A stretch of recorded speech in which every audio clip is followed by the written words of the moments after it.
नमस्ते प्रणाम। हम गायक काको बलमुआ। आज बहुत ही खुशी के बात बा कि शंभू बाबा के शादी के सालगिरह बा। तो हमारा तरफ से शादी के सालगिरह खातिर बाबा के ढेर सारी शुभकामना और कामना बा।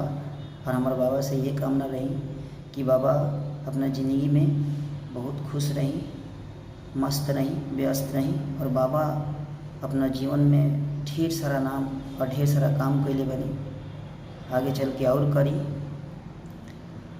और बाबा हमेशा खुश रही।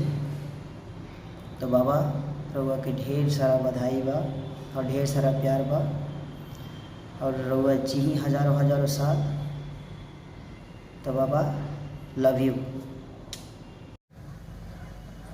नमस्कार, प्रणाम, हर हर महादेव। और हम आप सबके छोट भाई व्यास मिथुन पांडे। और आज बड़ी ही खुशी के बाद बाकी जिगर के टुकड़ा सर्व सम्मानित परम आदरणीय हमनी के गार्जीवन बहुत सुंदर कलाकार स्टेज स्टार शंभू बाबा के आज शादी के सालगिरह बा।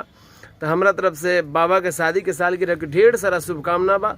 और दाम्पत्य जीवन हमेशा खुशमय बीते और सही देश दुनिया के रुआ ऐसे ही हंसावत रही, खिलावत रही, रुआ बन रही। बाबा आई लव यू शंभू बाबा।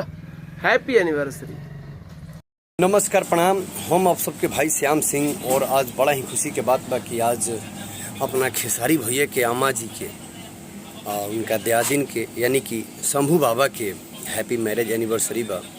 तो हमारा तरफ से ढेर सारा बधाई बा, ढेर सारा प्यार बा कि हमारा बाबा के और वहाँ के परिवार के हमेशा प्यार बनल रहो और वहाँ के जितना भी हो सके बोले कि इंटरटेनमेंट करा सकी, जितना भी हो सके हंसा सकी, खिला सकी। कैसे कि शंभू बाबा कोनो भी परिचय के मोहताज नहीं खिए भैया।